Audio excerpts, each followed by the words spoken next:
Hello, Cancer. Welcome to the Plaid Sheep Oracle. Interesting thing, Cancer. When I pulled the card, or what, right, I started with I asked Cancer, what deck do you want to start with? What's the first message? And I pull one card, but today I kind of zoned out while I was shuffling. And I pulled 3 cards. And I think that was appropriate, looking at what they are. I did a reading yesterday for Gemini, and it was a love reading, and primarily a romantic love reading. Yours is a love reading, but in a broader sense. It might be about romance, but it's right, coming together with a counterpart,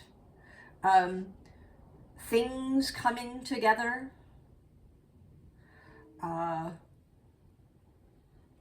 really getting clear, I think, on who you are and how you want to operate. The first card that I pulled is Heart Activation. It says self-love, following your bliss, restoration. Now, as I record this, asteroid Eros is conjunct the Sun, and asteroid Cupid is in Gemini and will be conjunct fairly close to the moon when we have the full Gemini moon early tomorrow morning. I'm recording this on Saturday the 14th. So there is a lot of love energy happening at the moment. So it's not really surprising, that these love messages are coming through. So yes, heart activation. And then the second card was the Enchanted Forest, which says nervous system support, deep breath, grounding. And then elementals, dreamland, lore, otherworld, earth spirits. But mostly what I'm seeing here, right, is that there's this heart activation, then there's a journey down the tunnel, and then there's a finding this other part. And you see, right, it feels less romantic. It seems, like they are twins. That there's something about finding the counterpart in various ways. And it also feels very much like finding your life, finding, right, the way of living and moving through the world that is really for you and that suits you. The visible underlying is the Celestial Temple, which says dream incubation, cosmic downloads, divine truths. So this, I think, is all the, whatever you've been doing. Reading, meditating, dreaming, all of that stuff. Below that, we actually have, right, messengers. Guardians, divine orchestration, calling in support. So, right, talking to your guides, having readings, all of this stuff that you've been doing to lead you in this direction. Then the invisible underlying is you are a gift. Visionary, step into your light.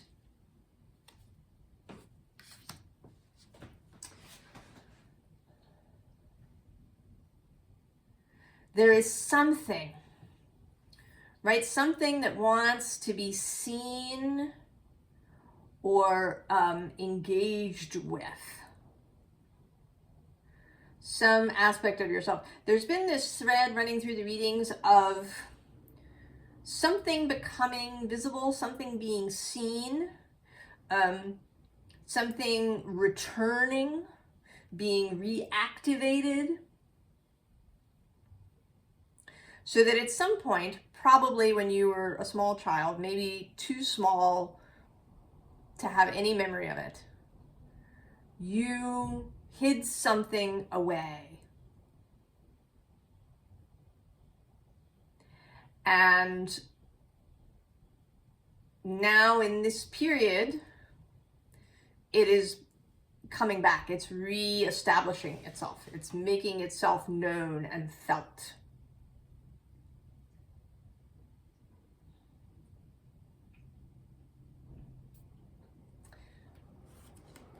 So we have the bee. Luck, industriousness, sweet victory. And right below it is this mystery card. And so I'm feeling that you've been like a bee, right? You've been kind of moving around, tasting different flowers, checking things out. But here with this wind fairy, it may be that it's been a very intellectual exercise.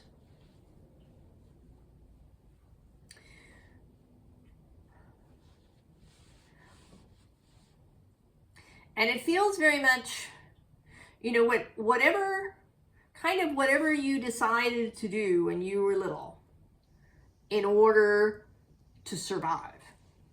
And that sounds very dramatic, but when you are an infant, everything is dramatic, right?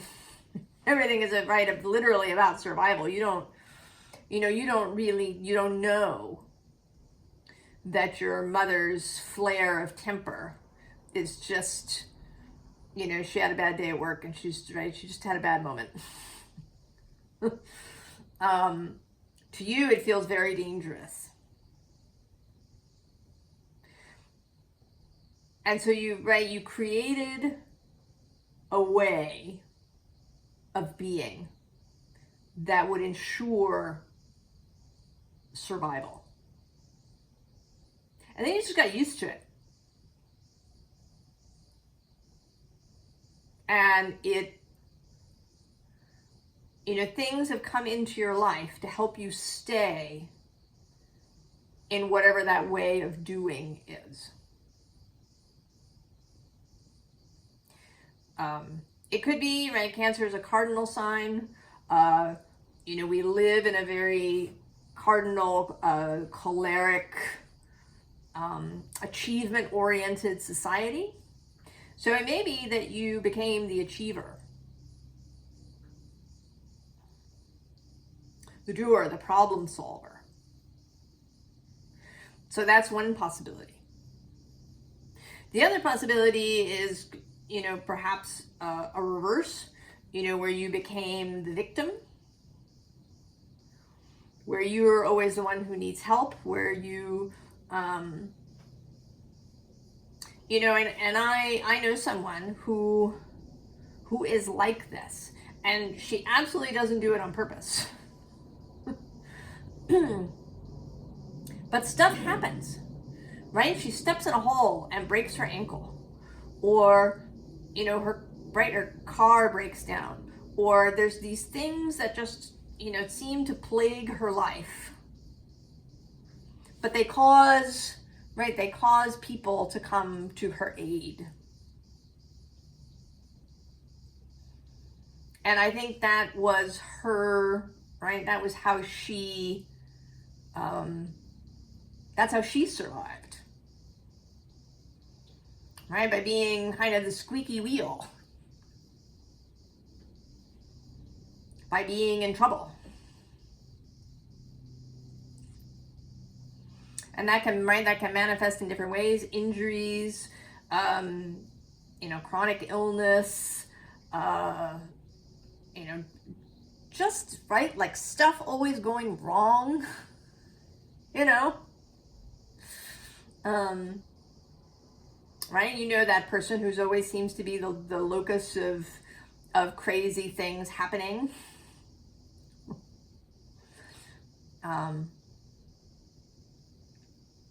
So whatever, right, whatever this, however you solve this problem for yourself,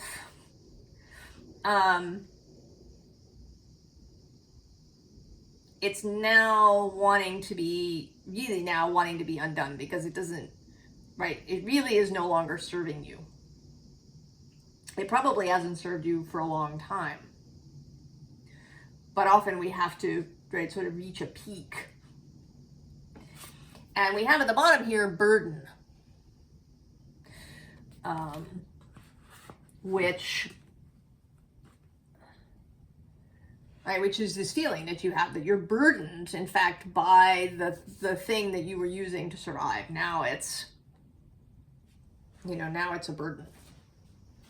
Like training wheels on the bicycle that, get in the way.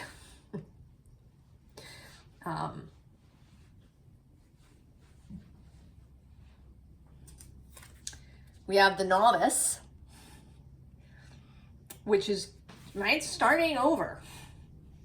And this can be difficult, especially if you're older. 40s, 50s, 60s, 70s, wherever you are. The novice energy, when you've been doing something for a long time, can be very frustrating and irritating. I'm used to, right, things happening, even if they're really annoying things. And now I don't know what I'm doing. Then we have truth, which is the truth of how you actually want to operate, what actually suits who you are. If you do know your own astrology chart, or maybe if you've been to an astrologer, it's possible that they've, been able to look at it, or if you went now and asked this question, what seems to be the essence of how this chart wants to operate in the world? And then what are the possible shadow versions? Right? What are the possible ways this could go wrong? And that might help you discern. Although I think that you may really know. One way to know is, who do you envy? If you're the sort of the always in trouble and needing help type, do you find that you really envy the people who really have it together, who seem to move effortlessly and capably through the world, who don't have, all these weird things that happen to them all the time? Or if you're somebody who's really on top of it and capable and always on time and all of these things, do you envy the people who are more fluid? The people who move from their gut, or the people who, maybe they don't answer their email immediately.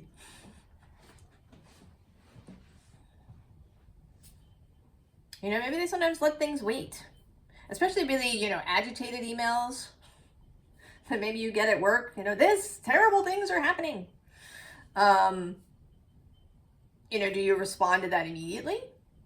Or do you let it wait? Because sometimes, right, often, in fact, people panic and then they realize they didn't need to, and they work things out for themselves. So do you envy the person who doesn't answer their email immediately? Right? Who do you envy? Or who do you judge? Right? Do you judge people for not answering their email? Or for not always being like right to the minute on time? Or for or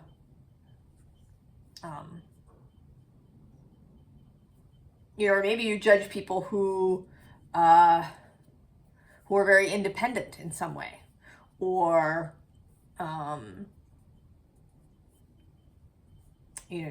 right? There's something that either you envy or you judge, or both. And then we have focus.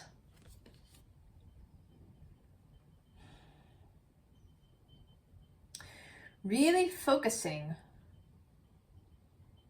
on examining, like living in this energy that you want to cultivate.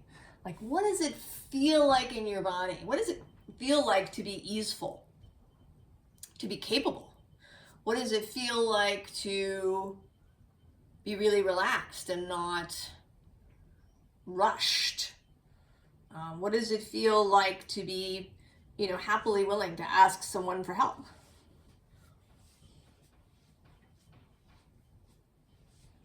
Or to not wait for help? What does that feel like in the body?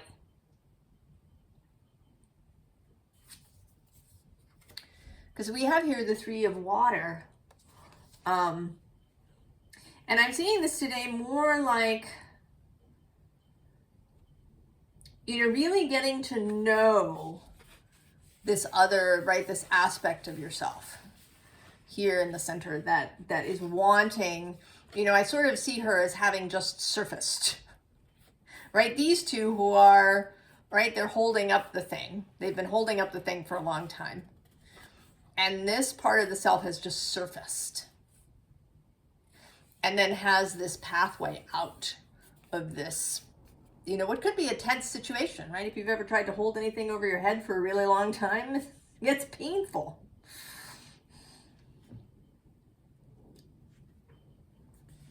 And then below that is this seed of the Ace of Earth. And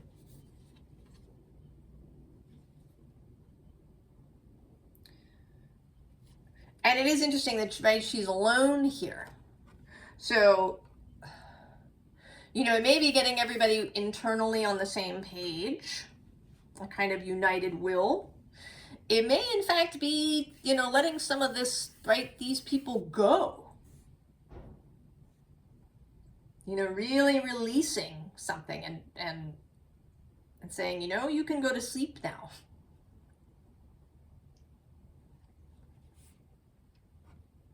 And it may also be, following your own guidance rather than that of other people around you.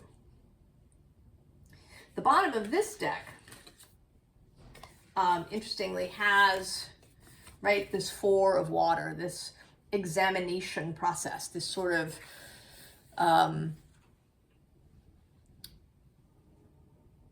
meditative process. And this, sometimes the card is, there's this offer back here, you're not paying attention, but she really looks sort of peaceful and content. She doesn't have, a look of apathy or boredom on her face. Right? This is seeing this other aspect of self that's trying to surface.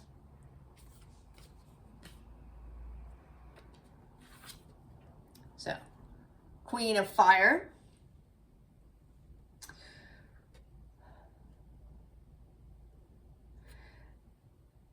This, getting serious about it. And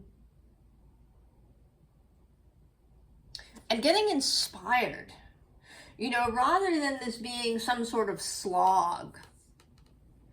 It's like, oh God, another spiritual thing. I have to, do more healing.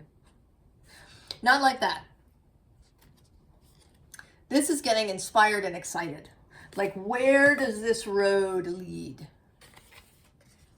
What is this truth?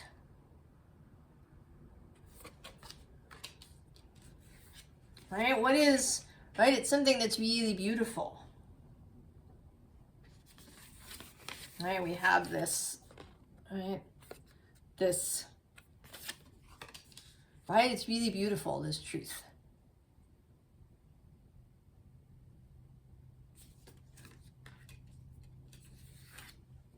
And I'm going to really spend time embodying it. And this can be, this is part of this novice energy. It's kind of, we all know about muscle memory, but I want to say that there's also sort of emotional memory, feeling memory. So you practice something over and over to get muscle memory, right? Driving the car, or doing a cartwheel, or tying your shoes, right? These are things, you know, that we learn, and then we have the muscle memory, and we never have to think about it ever again. We can just do it. And I think that we can train our emotions and our thoughts in the same way. I think that we can kind of get it in the body, right? It's like training the emotional body to live in this feeling of ease, or inspiration, or you know, feeling sovereign, feeling capable, feeling like you can, you know, you have agency, whatever it is for you. I mean, all of these things are interesting, but I feel as if there's like a sort of a single core thing.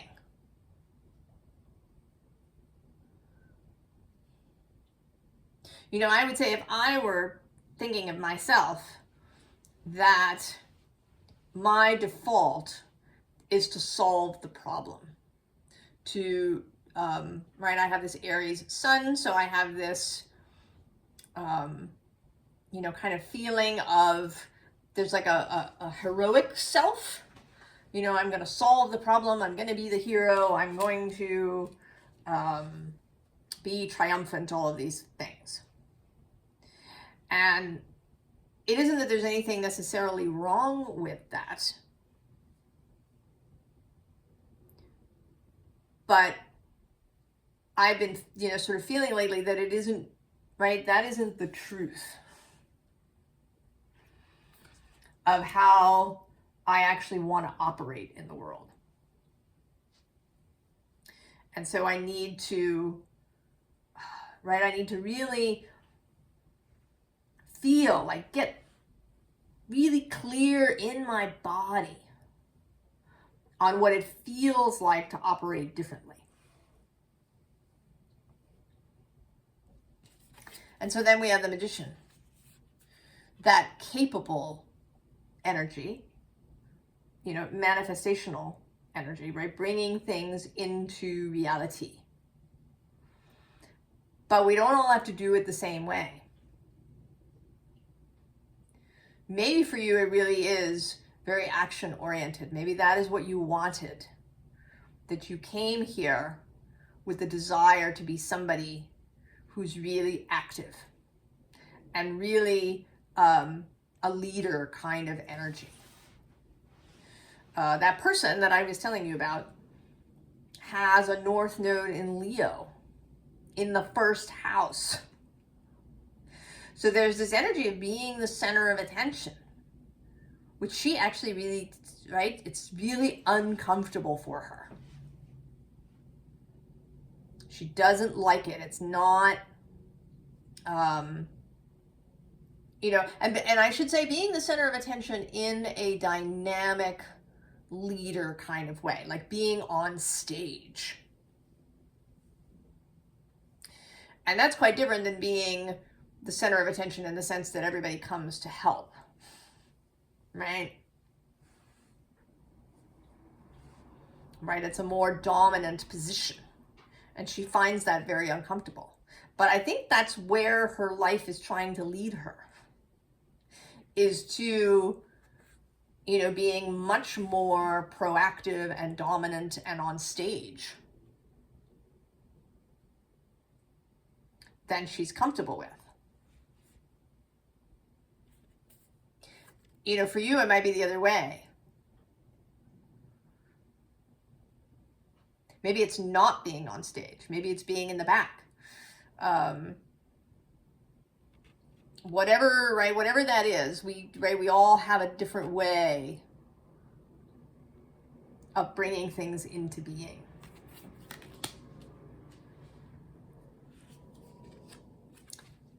Ten of Pentacles, all the things. all the success, everything that we want.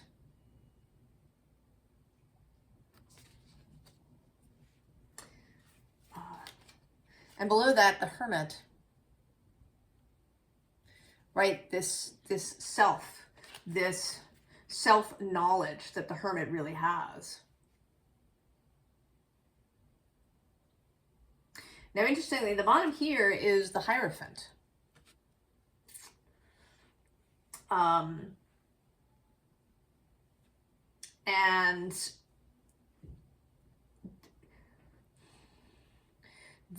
he is, I mean, he is a leader and an authority, but I think that he can operate on a subtle level too. That he doesn't necessarily have to be upfront.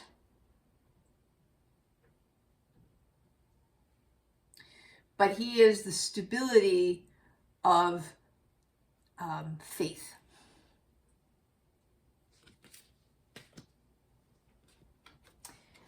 We have the Queen of Pentacles, and at the end of this row, we have the King of Pentacles. So the counterpart, the self, or possibly another person.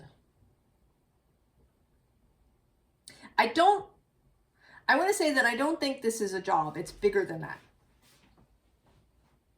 I mean, it might be something as big as a profession, you know, discovering that, you know, what you really want to do is to be an architect or to be a nurse or to be a teacher, right? It could be something in that way, but it's bigger than just a job or a project. All right, it's life with a capital L. And in between these two, right, the coming together,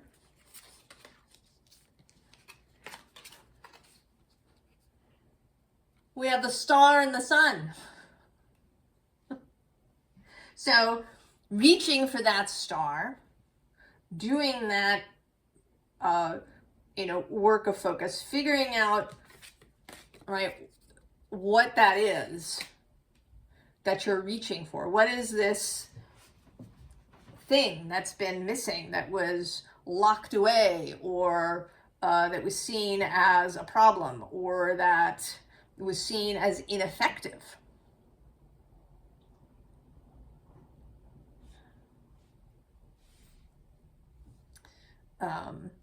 You know, it could be, right, when you were little, that if you did everything right, nobody paid attention to you, right? They just expected you to do the right thing. And so, right, in order to receive the attention that you needed, you started, you know, making mistakes. Not deliberately, just, right? And then people paid attention. Or maybe the other way around. That when you know, asked for love, or that when you were more passive or more receptive, that nobody paid attention. And that you needed to succeed, to achieve, to do whatever. Right? Whatever it is. However you hid this from yourself. Tucked it away. Now, right, it's going to come out and be seen. Be clear. You will have clarity. And it may bring a lot of other things into focus. Like, oh, that's why that was happening. And oh, that's why I've been working at this place, or why I've been with this person, or why I have this health issue. I can see it now. So then we have strength.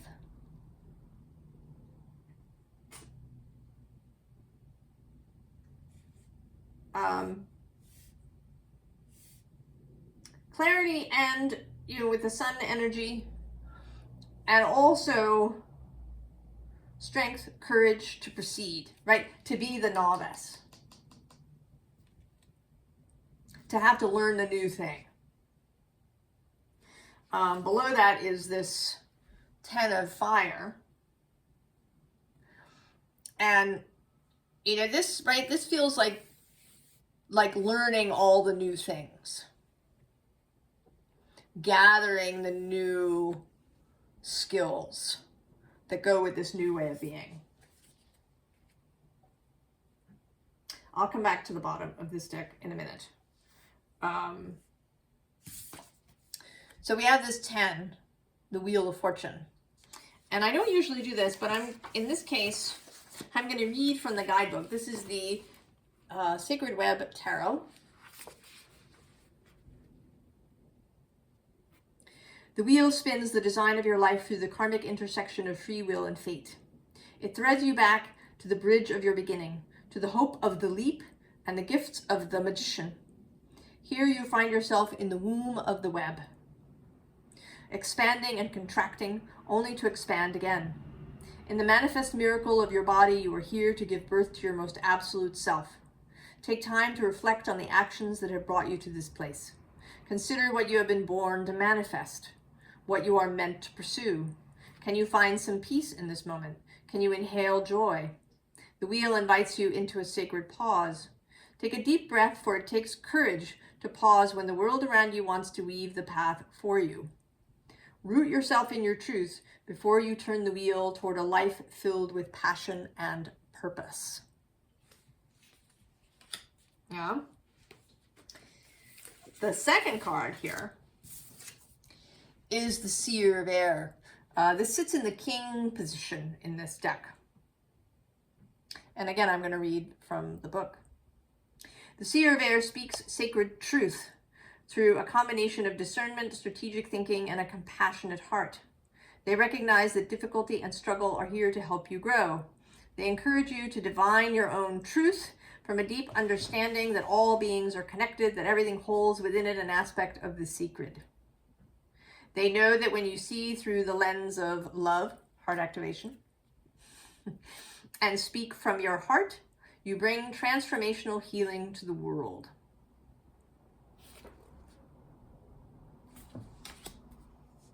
Right? Truth and clarity. And then the last card is the Tower. With this burning, right? The flames that, you know, will burn away that which, right? The structure that is no longer needed. You needed it. You needed it when you were little. And you don't need it anymore. So it can be purged or, you know, released, allowed to go. And that might be a way to think about it. That might be helpful. You know, that it's not a kind of confrontational energy. It's not that you have to expel something or, you know, leave something lying next to the road, or, you know, there's no battle kind of going on, that you're sort of letting it retire.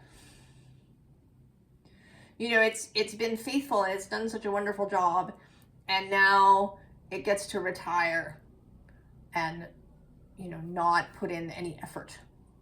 That it is right, it's now an honored elder that is allowed to rest. And that you're grateful for all of its efforts and all of its work and all of its minding of you.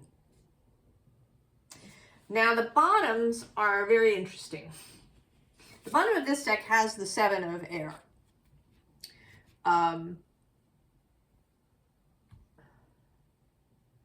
And next to that is the Chariot, which is your card, right? And this sense of,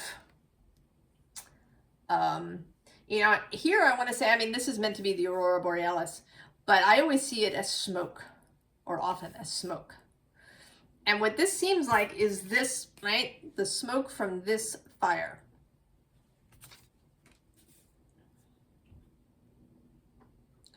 and that these dogs are just waiting, right? It's like a signal to move, right? To move away, you know, kind of from this Seven of Air, Seven of Swords confusion.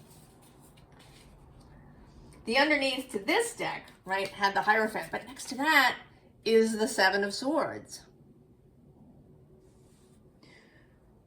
So this, right, the stability and right, allowing that to leave. Then under this deck, right, we have the Four of Water and then the Chariot again. And here in a very dynamic way, right, that once you see, right, who you are, then, you know, then you're going to go. You don't need anybody to, like, drag you. You don't need to be dragged into your life. Right? But for the moment, right, the movement, you know, and I was thinking to myself as I was seeing all these cards that the movement was hidden. Right? There are these two chariots and then there's this person running, that there's this hidden movement. And then I got to this top deck because I was starting at the bottom and going up.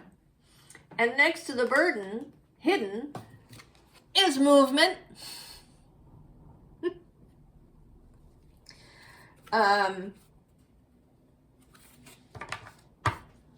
So movement has been happening. And also more movement is waiting.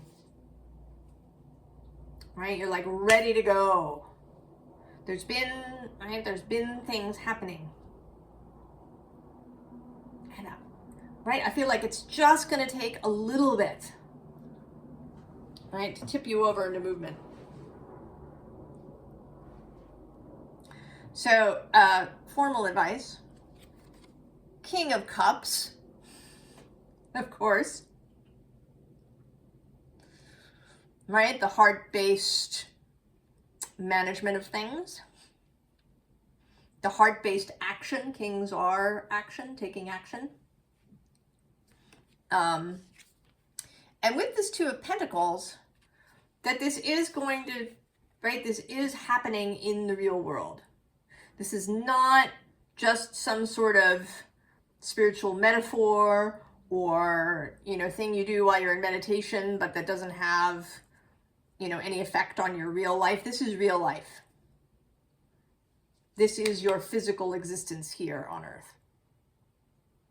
Then the bottom of the deck has this, right, permission. You've got permission.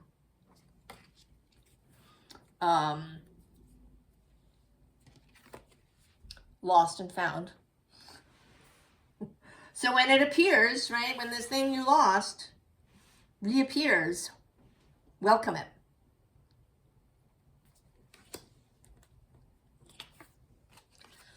Then if you're feeling, right, you're feeling this. Maybe you're feeling strapped, right? You've been asked to have courage with the Strength card, but you're feeling a little wrapped up, like you can't quite access this key. The Knight of Pentacles, the Knight of Earth, reappears.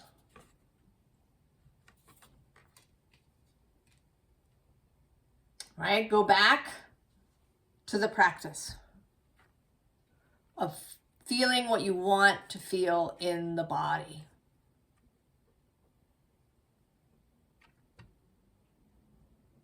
Grounding this new way of moving through the world in the body. How does it feel in the body?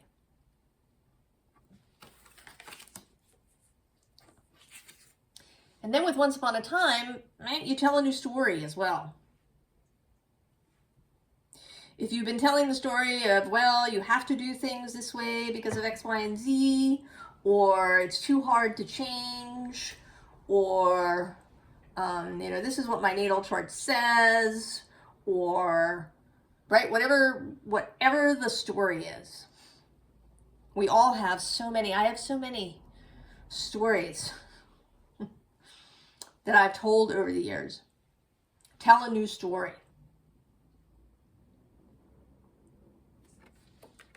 Now, I did, because we had these counterparts, right, these two, this king and this queen, I was prompted to look for the Queen of Cups in this deck, because the king is here.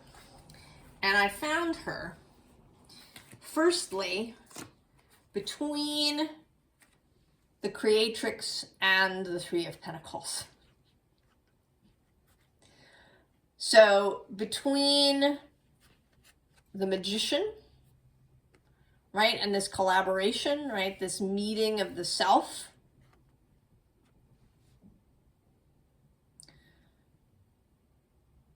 right, she can have these two energies meet. She knows that it is possible to, right, to be the solitary magician creator, as well as to be in collaboration.